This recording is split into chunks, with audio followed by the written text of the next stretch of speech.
You are Locked On Braves POSTCAST, part of Locked On Sports Atlanta, your team every day.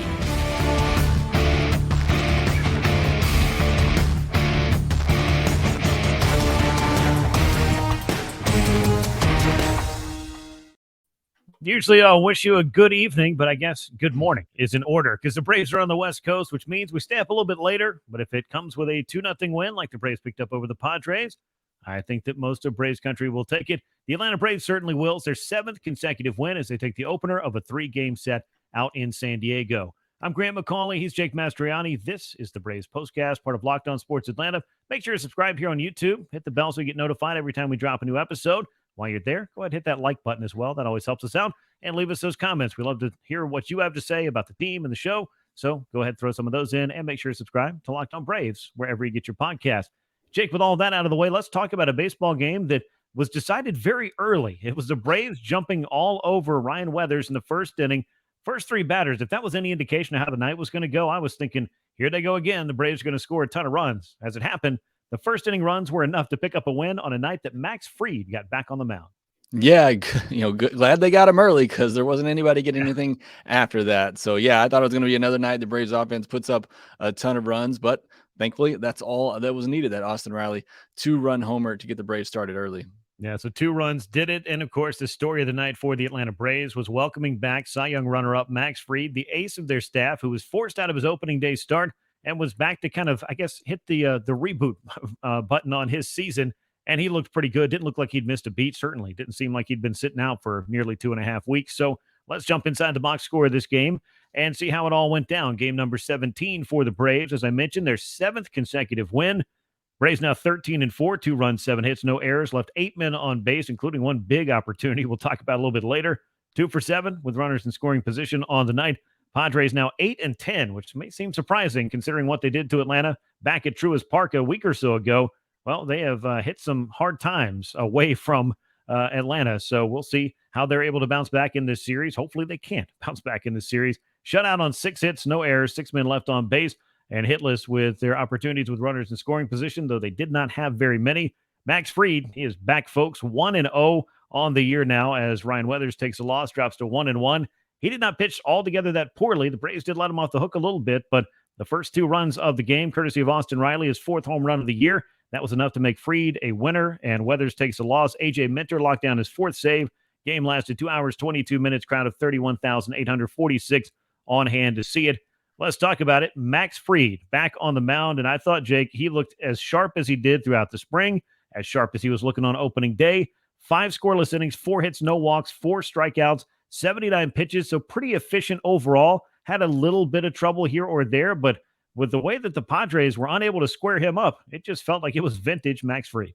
Yeah, I mean, it looked like he didn't, like you said, didn't miss a beat. I mean, he was just right like he looked like in spring training and how he did in that national start. I mean, had everything working for him, able to get that curveball over for a strike. Really did a good job of pounding that fastball inside to right-handed hitters. Even got that changeup going away from righties as well. So, I mean, this was, like you said, vintage Max Fried. I didn't want to see him leave this game. I know the Braves probably want to be a little cautious with him coming back from the injury, but I love, obviously, seeing the ace back out there. Love watching Max Fried pitch. It was just really fabulous to see him out there doing his thing, looking like that Cy Young type Max Fried that we're accustomed to seeing. So I thought this was a great comeback game for Max Fried, and looking forward to him hopefully being out there every 5 days the rest of the way. Yeah, I think that's certainly what the plan is for the Braves. They didn't want to push him too far, too fast and too soon early in the season, dealing with that hamstring ailment. So they gave him the time to get the treatment, work through it, and come on back. And he didn't have to go out on a rehab assignment. He was able to throw sim games and keep himself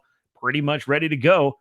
And he looked very much ready to go against the Padres. Ironically enough, the club that drafted him way back in 2012 in the first round. Max Fried has never lost to the Padres. He's now 3-0 against his original organization. And I would say, as you just looked at how efficient he got as he really settled in, setting down 10 in a row, you mentioned kind of tough to see him leave the game. But I felt like the Braves were probably around that 80 to 85 pitch mark realistically with him coming back. Maybe they pushed 90, possibly.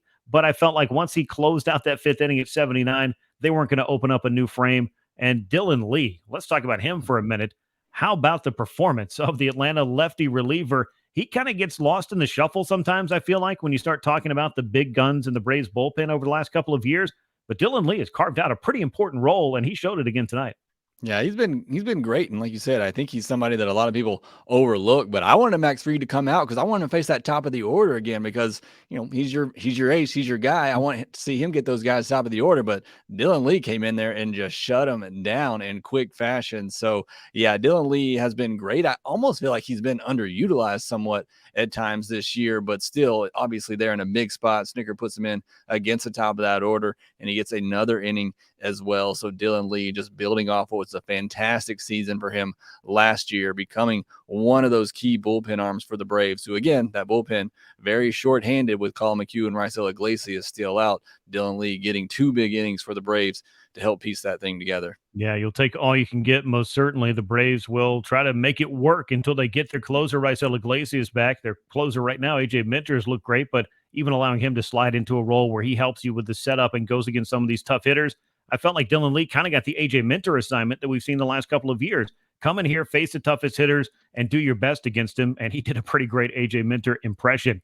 Now, we'll talk a little bit about the rest of the work by the bullpen and, of course, what went on in the starting lineup tonight. And that guy, Ronald Acuña Jr., he doesn't seem to take a night off from getting multiple hits, but we got a little thing to talk about called Pro Baseball GM. So I must ask again, have you tried this thing out? We've talked about it several times. It is a game that allows you to do everything that your favorite executives do, or if you've ever felt like you could be a baseball or sports executive, here's a chance to test your mettle. Download Pro Baseball GM today. It lets you manage every aspect of your franchise as you try to lead it and your fans to a dynasty. You have to hire the right coaches and staff. You have to manage the team finances, scout and draft players, sign the right free agents, deal with difficult personalities, injuries, everything that all the GMs are having to deal with across sports. You get the opportunity to do it here. Locked On Braves Postcast listeners get 100% free boost to their franchise using the promo code Locked On in the game store. All you have to do to get in the game, head to probaseballgm.com, scan the code, find it in the app stores, probaseballgm.com, Ultimate Baseball GM. Start your dynasty today. Now, the Braves with 7 consecutive wins, I don't know if it really qualifies as a big step toward a dynasty, but you want to start out the season on the right foot, and Atlanta has been able to do that thus far. We talked about what Max Fried did. We talked about the work of Dylan Lee, AJ Minter closing it out. Jesse Chavez certainly lived the charmed life on this night. He may not come in and just blow you away with the stuff, but he typically finds a way to get the job done, and he got it done despite a little bit of hard hit contact in the 8th inning. And the Braves were able to skate it on through and get it to AJ Minter. But I don't know. I just maybe I have a soft spot for Jesse Chavez. I don't know if he's your high leverage reliever choice once you get back to full staff with Raisel Iglesias and Colin McHugh back in there. But he found a way to get it done. Yeah, look, I don't know how he did it in this one, but he's Jesse Chavez in a Braves uniform, and he is getting it done. That ball by Manny Machado, it was the hardest hit ball of the night by a Padres hitter, and it luckily went right to Ozzie Albies for an easy double play. But getting it done, I really thought Jesse Chavez was going to come in and take full advantage of that strike zone, which I think we really have to talk about tonight just because of his control that Chavez has. I thought he'd come in and take advantage of it. But that strike zone tonight, Grant, I mean, it was huge for both teams. Fried got a huge benefit of a call against Xander Bogaerts to help him get back in that at bat. But you saw these hitters, I know we're going to get into the offense here. These hitters had to be aggressive because they know that zone was big. And I think that's why you saw a low scoring game here. Not too many strikeouts and a lot of players being aggressive, not trying to get to 2 strikes because of the way the strike zone was being called. Yeah, and that was certainly one of the big storylines in this game. And we've gone about 2.5 weeks without really having to say, oh, did you see that strike zone? Whereas it feels like sometimes you get about a week's worth of those games and you just kind of wonder what in the world's going on. But Bill Miller was the home plate umpire on this night. And yeesh is about all I can say. You know, the Braves had their opportunities throughout the evening as well and weren't able to cash in on them. So that kind of started to make you feel maybe a little bit more stress when something like the strike zone is a little bit in question. But as you said, it cut both ways, and I guess that's all you can ask for. Well, other than having it called correctly to begin with, but that brings us back to a lot bigger discussion. Yeah, it does. And look, I mean, it's part of the game, it's not going anywhere. But again, I hate to talk about it in a really good game pitched by Max Fried and Ronald Acuña Jr., but I thought it had a big impact on the way this game was played for both sides. But thankfully, like we talked about, Braves able to get those runs early from Austin Riley. Ronald Acuña Jr. had a big night. But yeah, Braves do just enough to get it done. Yep, they did. Top of the fifth inning was a bases loaded, nobody out situation when, of all people, Marcell Ozuna doubled to get something started. Braves loaded him up, and then in 4 pitches, that rally was no longer a rally. That inning was over.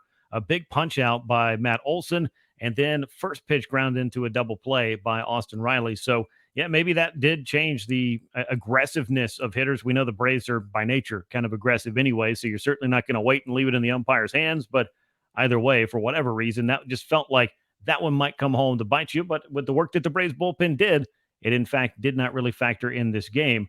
You mentioned Ronald Acuña Jr. We talked about him briefly earlier because he was at it again.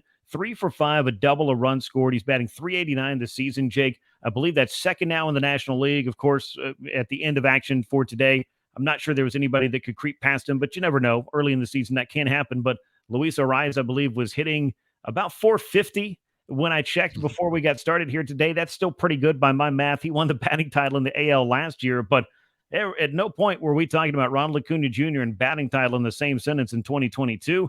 That's pretty nice to say. He had 4 3-hit games all of last year. He's already got 5 this year. He did have a couple of 4-hit games a year ago. So, we might want to rack up a few of those before this thing's done and he plays as close to the 162 as possible. But we just keep getting daily reminders, I guess is my point, that Ronald Acuña Jr. is back and he is doing big things at the top of the order for the Atlanta club. Yeah, it's unfortunate. It's almost become kind of ho-hum at this point. It's another game where Ronald Acuña Jr. gets 3 hits, but that's what he's doing. And talked about it on here before, but love the fact that he's taking the ball the other way and taking what the pitcher gives him. You saw it again tonight. They're trying to go in on him, and he's able to get his hands inside the baseball and drive it through the hole the other way for a nice, clean hit. So, again, him getting on base with his speed and what Olson and Riley are doing behind him on most nights. I know it was somewhat of a rough night for Olson, who continues to kind of struggle against lefties, although he did have that hard hit ball in the first inning and had a walk later in the game. And Austin Riley had the big 2-run homer. But again, if Cunha is going to hit 400, he's going to score a lot of runs this year. The Braves offense is going to be very successful with him at the top of that lineup. Yeah, I started a Ronald Acuña Jr. 40-40 tracker. I don't know if I can make a 400 tracker, but if he takes it all the way into the summer, maybe I'll be tempted to. But I'm a one-man graphics department, so we'll see how all of that plays out. But the Braves, with their 7th consecutive win, take the opener of the 3-game set against the Padres. They have the best record in the National League now at 13-4. They had that coming into the day. They just add another win to their tally. Only the Tampa Bay Rays with a better record in Major League Baseball this year, and they had a 13-game winning streak to get theirs done. So that's one way to do it. The Braves have been doing it pretty well as well with this 7-game streak, back-to-back sweeps, and a win against the Padres team that really handed it to Atlanta when these two clubs met back at Truist Park about a week ago. We'll get you set up for Tuesday, Game 2. Always a must-see TV is what I would call it, with Spencer Strider on the mound. He'll get the ball in Game 2 for the Braves. But I want to tell you about our new sponsor, So Rare, a revolutionary fantasy baseball game and marketplace that's transforming fans into owners with officially licensed digital cards featuring players from all 30 MLB teams.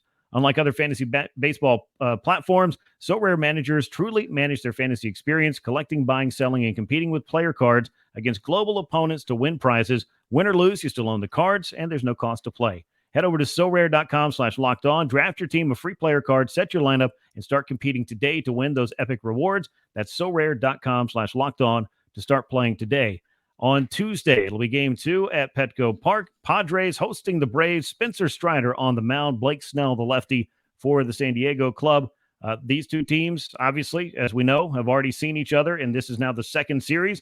These pitchers are very familiar with the lineup they're going to be facing. Should be interesting to see what round 2 looks like for each of them. Yeah, and I'm really excited to see Spencer Strider. I'm always excited to see Spencer Strider, but his comments after the last game said, he was trying to work on being a little bit more efficient, maybe dialing it back at times to go deeper in the games, and said that's really not him. And his motive has always been to be on the attack and going after hitters. So I want to really see if he has that aggressiveness back in this game, in this start, and see if we see more, not that he's been bad, but see more of that 2022 version of Spencer Strider. So again, he struck out 9 batters in each of his first 3 starts. He's been his dominant self, but he hasn't been as efficient and maybe trying to nibble a little bit too much, not go after hitters and be as aggressive as we're used to him being. So I want to see if we get that Spencer Strider in this game, and hopefully we get a little bit tighter strike zone and we see some more offense from the Atlanta Braves, or at least a better strike zone, and get some more offense from the Braves in this one. Yeah, now the pitchers, as we're talking about, whether it's Spencer Strider, Blake Snell, or anybody who walks in when the bullpen door opens, they might take that nice big strike zone. But for the hitters, I think they'd like it to be a little bit more consistent to what they're used to, especially if you're the Padres and you got to deal with Spencer Strider.